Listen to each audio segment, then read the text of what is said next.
My name is Sara Rhoten. I am 31 years old, and I have lived in Cheyenne now almost 8 years. I was diagnosed September 28th, 2015. So it's been a year, and then in October will always be an interesting month because one, it's Breast Cancer Awareness Month, and two, there's a lot of anniversaries that happen in it. So, my first surgery, my first chemo, all that, and I just went. I think my anniversary for my first chemo was on Sunday, so just a couple days ago. Does it run in your family? And I always say no.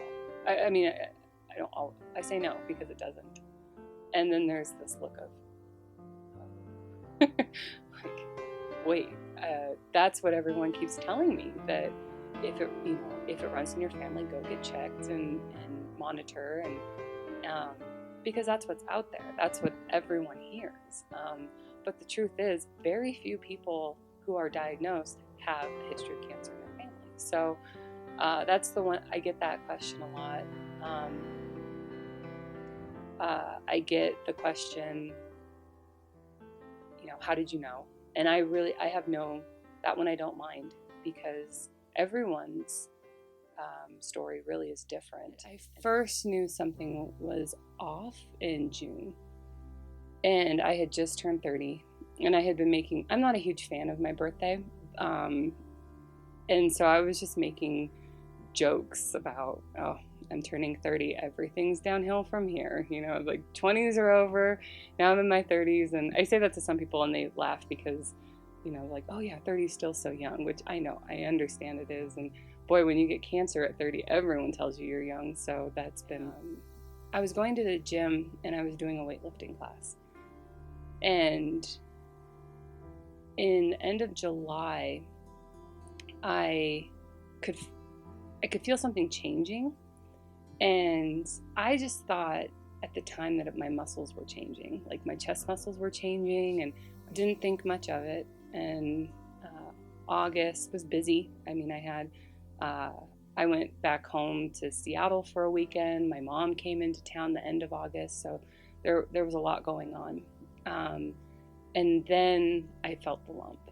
And the lump that people always describe as like a pea, or just like a marble or something in there, I did not feel that. For me, it felt like a ping pong ball, and it was deep. I could feel it, and just to get some validation, I asked my husband. I said, "Can you feel this? Like, is this weird?" And he immediately felt it, and said, "You need to probably go to the doctor and get it checked out." Okay, but the moment I got the diagnosis, it was quick. And I was diagnosed on a Monday, and I was in surgery Thursday to put they put a port in my chest, which is where they do, that's where they access all your chemo, blood draws, everything. So I had my port in on Thursday, and then Josh's birthday was on Friday, so somehow we celebrated that. I don't really remember. I think we went to the movies, and I think we went out for a drink, and but it was not anything. I don't know. I remember. I think we made a pact not to talk about cancer the entire night. But oh my God, like it's like this giant elephant in the room. And then a couple of our friends came, and our friend Trevor came, and it was just Trevor and our friend Grant came, and it was just kind of this like sad affair, like the woman who's reflection of everyone's mortality is sitting at the table with you, and it was weird. I think at this point in my care, I've hit probably $1 million worth of care, and that's a combination of 3 surgeries, 6 months of chemo, 36 radiation treatments, prescription meds, therapy, all that. I think I've hit probably $1 million worth of care. So I've said a couple times, people's generosity is amazing and astounding, and some of the things that people have done for us and is incredible. But I don't think there's enough generosity in the world to help people pay for their cancer bills without health insurance. There's no one has $1 million benefactor out there that's going to pay that bill. So this is the photo of me the day that I cut my hair off. I hadn't started falling out yet, but I had really thick brown hair, and I didn't want to deal with it. So I went and scheduled it, cut it off, and my brother and sister were there with me. And right afterwards, we went and got ice cream at Dairy Queen and laughed. And this is in November of last year, and this is probably 2 weeks after I had completely shaved my head, because it had gotten to a point where I couldn't. It was a little unruly, and it was really falling out. So one day I just drove myself to a Supercuts and had them shave it for me.